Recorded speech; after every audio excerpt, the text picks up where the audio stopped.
Pakinggan at umpisahan natin itong balita sa magnanay na Legarda at Lebiste po, mga bossing. Malupit eh. Para sa akin, hindi na babalik talaga itong magnanay na ito. O, game! Kung ombudsman ang tatanungin, suspicious o kahinahinala raw ang medical leave extension ni na Senator Loren Legarda at ng kanyang anak na si Congressman Leandro Lebiste. Totoo naman po, mga boss chief amo, sir. Biruin mo, eksakto sa mga panahon na sila ay pinagpapaliwanag, pinatatawag at kakasuhan ng plunder ng ombudsman po, mga bossing. Eksakto, biglang nagkasakit, biglang hindi na mabuti ang kalagayan. O di ba? Sabay alis ng bansa. Tapos ngayon, puro extension na lang po ang ginagawa, mga boss chief amo, sir. Nung mga nakarang linggo pa dapat nakauwi o nakabalik, si Loren Legarda. Ngayon po, extend na lang ng extend. Kaya sabi ko po sa inyo, mga kababayan, dahil ang plunder ay no bail, mga bossing, at madami ang naghahabol, mga kababayan, hindi nababalik itong dalawa na ito. No?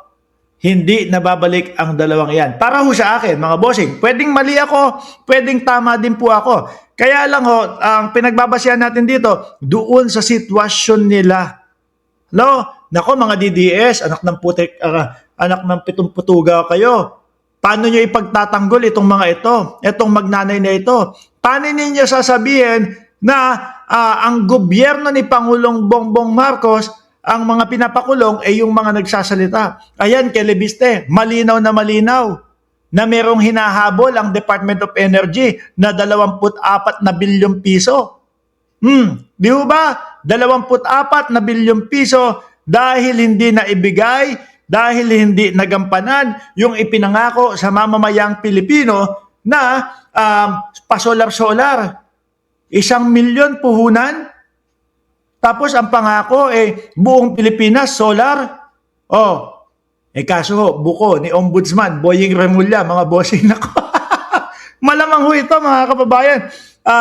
Lalong-lalo na si Lebiste, no? Baka magaya ito kay Roque, baka magpakasal na lang din po. Hindi naman legit at hindi naman po napatunayan na ganun nga yung gagawin ni Harry Roque. Kaya lang, kahina-hinala din yung paglalagay niya doon sa kanyang Facebook page, kung totoo man yon, na balo na siya o widowed na siya.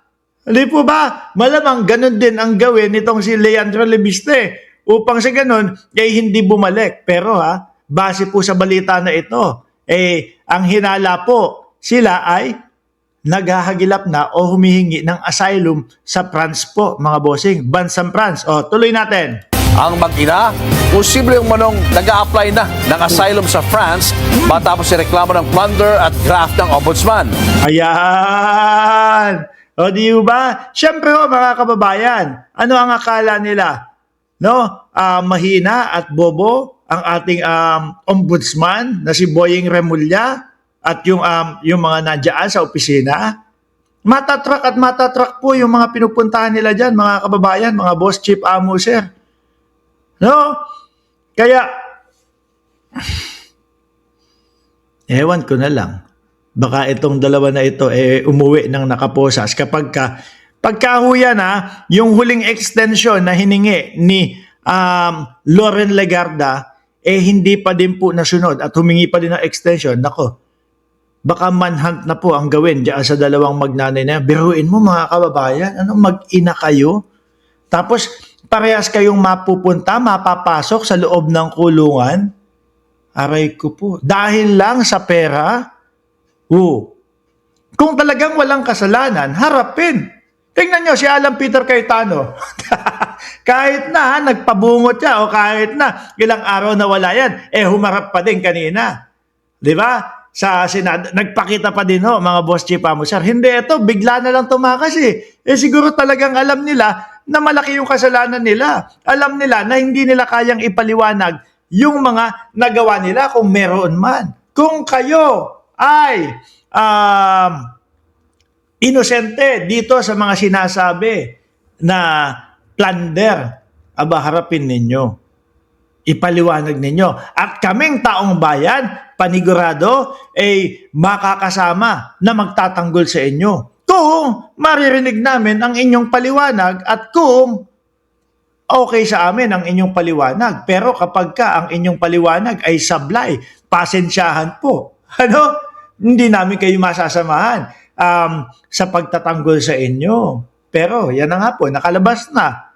Minsan, nakakalungkot din po no? Dapat yung mga ganito, like example, bago pa lang nila, hindi ko alam kung pwede o kung maaaring maging legal, bago pa lang sabihin, nakakasuhan ng plunder, etc., inaano na, hino-hold na po no?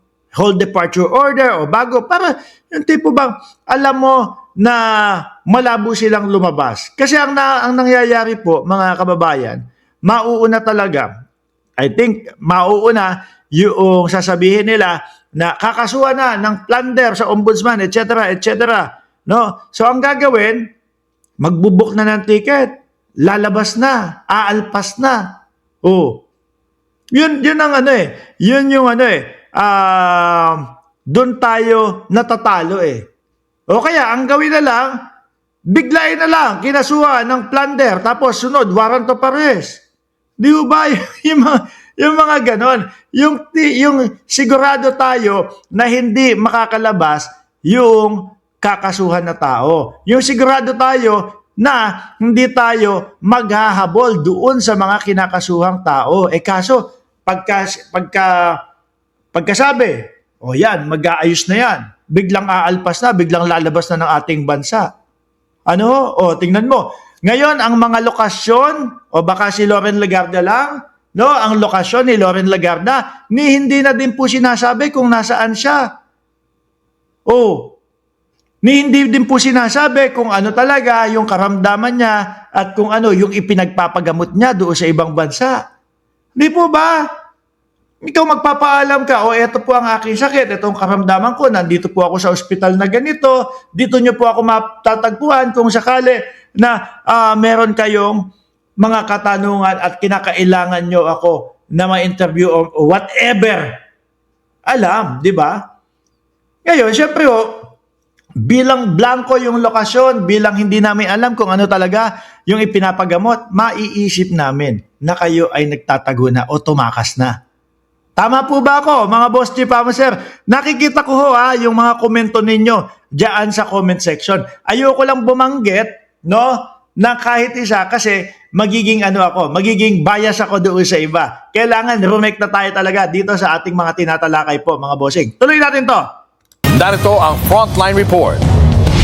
Extended ulit ang medical leave ni Senator Loren Legarda. Yan, sinasabi ko sa inyo, extended ulit ang medical leave ni Loren Legarda. Pang ilang extension na po yan. No? At mukhang wala tayong naririnig kung ano ang dahilan. Kasi kailangan kong mag-extend, magpapagaling pa ako, yung tahi ko, bumuka, yung kipya, yung sugat ng sinergery sa akin, baka bumuka kapag lumipad ako agad pabalik ng eroplano. Yung ganun man lang. Kaya lang, ang maririnig natin sa balita, hindi alam kung ano ang kalagayan, hindi alam kung bakit, kung ano yung kanyang sakit na ipinagpapagamot. Hindi alam kung saan ang lokasyonan niya ngayon. Ang extension na yan mula nang lumipad siya pa France. Pero ngayon, hindi malinaw kung nasang bansa na siya. Pa France talaga. Narinig nyo? Hindi malinaw kung nasaang bansa na si Loren Legarda. Ang original final na leave ng senadora ay August 3 to 5 lang, hanggang sa ginawa niya itong August 11 hanggang 12. At kahapon nga, kinumpirma ng Senate Secretary na naurong ang balik trabaho ni Legarda dahil extended ulit ang medical leave nito hanggang August 17 to 19. Ngayon, ang tanong natin dyan, mga kababayan, ilan na po yung mga hearing na nalibanan po o na-absenan o hindi alam ni Legarda kung ano ang nangyayari doon sa hearing?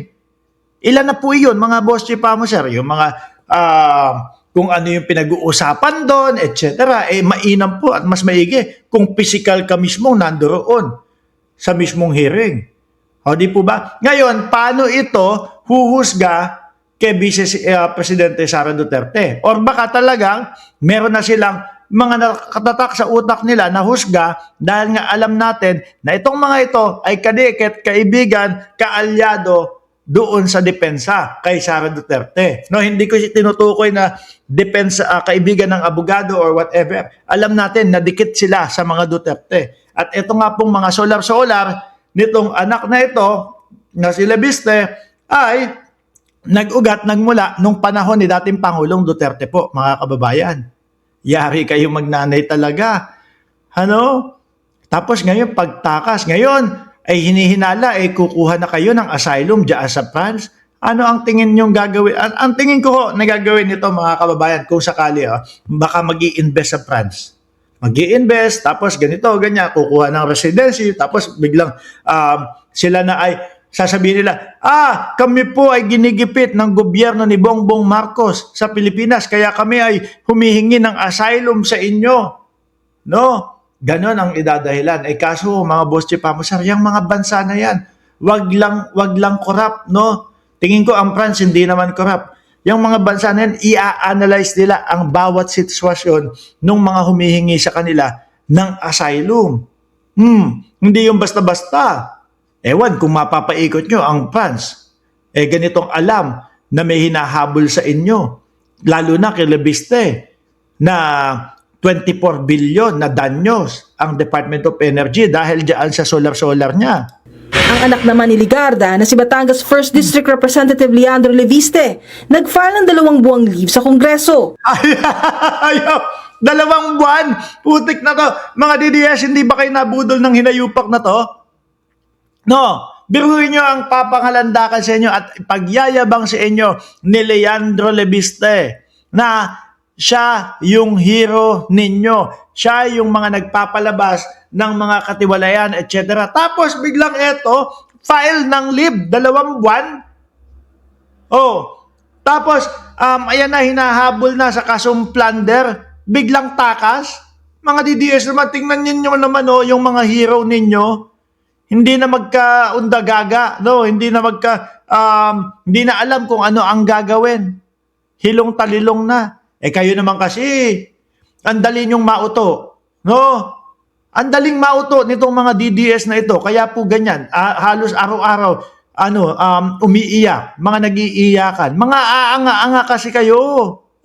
Unang naiulat na kasama niya ang kongresista sa France, pero hiwalay sila ng flight. Ayon sa Travel Authority ni Leviste, mula July 26 hanggang September 24 ang kanyang leave para July 26 hanggang September 24. Ang haba, boss, ha? Parang Sara Duterte din ang style na. Ngayon, ano sasabihin mo doon sa inyong sa inyong taga-suporta, taga-subaybay? Siyempre, yung iba ho dyan, mapapaisip, bakit ito sinusuportahan ko sa si Leandro Leviste na nasasangkot doon sa tanim pokpok?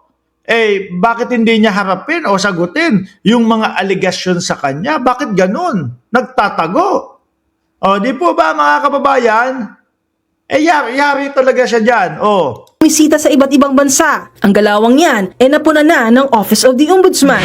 Lalo't nangarap sa reklamong plunder at graft ang mag-ina sa preliminary investigation ng Ombudsman kaugnay sa 10 bilyong pisong solar projects. Aray ko po. Mga DDS, langya kayo. Tingnan nyo, kayo yung kalimitan o kadalasan na nagrereklamo patungkol doon sa pagtaas ng kuryente. No? Ito sanang solar-solar ni Leandro Leviste makakatulong sa Pilipinas upang sa ganon makapag-contribute ng mga kuryente at hindi lahat manggaling yung mga kuryente na kinukonsumo ninyo sa Meralco or whatever, makakatulong ito. Pero, anong ginawa? Anong nangyari? Wala. Hindi ginampanan yung kanilang dapat gampanan po. Tapos ngayon, ipinagtatanggol nyo pa, mga DDS. Nakakahiya talaga kayong mga nilalang kayo. He listed several countries that he would want to, or he intended to visit.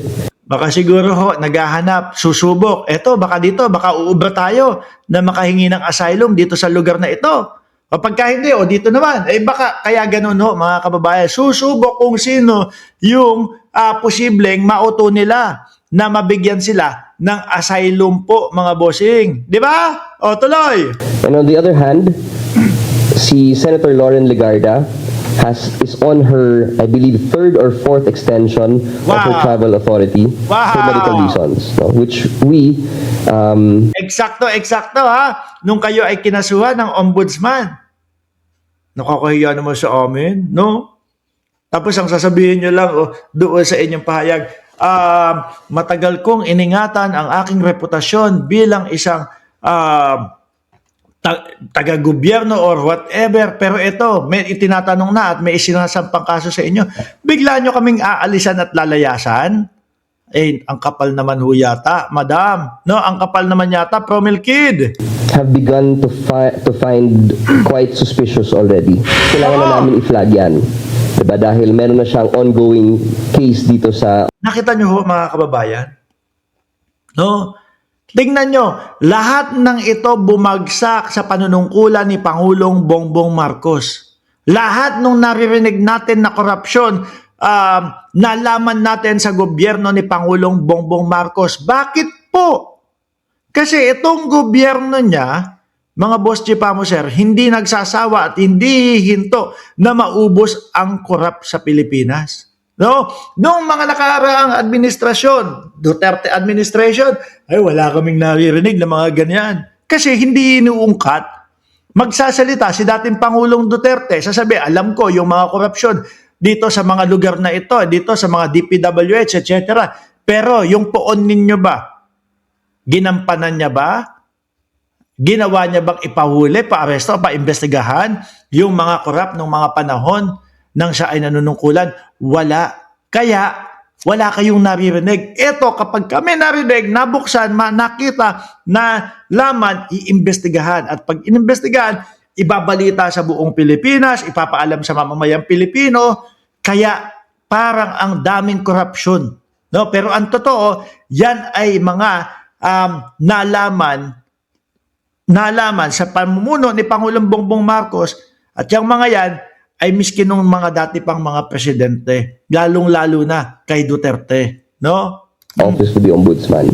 The last that we heard, both in France, Dahil hindi na pwedeng humiling ng Nasa France yung dalawa, yung huli nilang namataan o narinig. precautionary whole departure order laban sa mag-ina dahil wala na sila sa Pilipinas.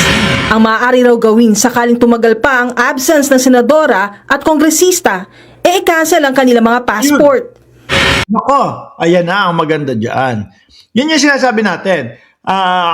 Sana kapag yung mga kaso-kaso na ganyan, siguro kung merong batas man na kailangan baguhin, pagka-file pa lang, kailangan na munang ilagay sa whole departure order itong mga ito, no, para hindi na makalabas ng bansa. Ganon. Di po ba? Hindi na makaalis ng bansa. Tapos, hindi. Nalaman namin na kailangan ibasura ito kasi wala namang kinalaman. Walang patunay. After 3 weeks, 2 weeks na pag-aaral, balik na. Okay na. Pwede na kayong lumabas.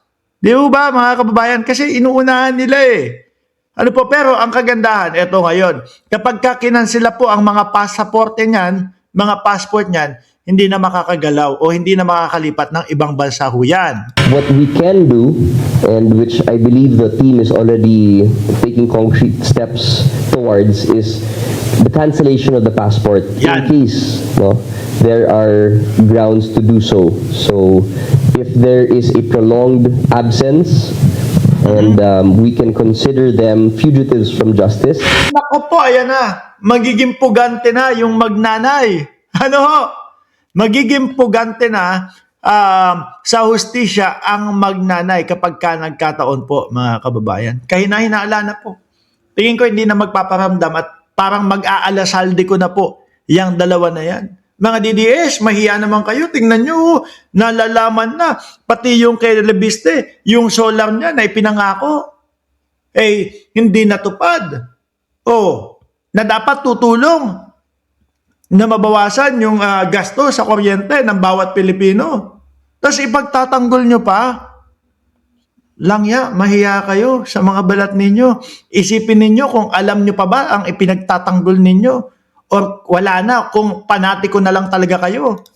Nang tanungin naman si Attorney Clavano kung posible bang kumuha ng asylum sa France ang mag-ina, sagot ni Clavano, Possible na nag-seek ng asylum. However, the only ground that she would be using to seek for asylum is political persecution. Yun na naman, political persecution. Alam niyo po, matatalino yung mga bansa na yan. No? Hindi po basta-basta yung mga yan, mga boss chief amo, sir.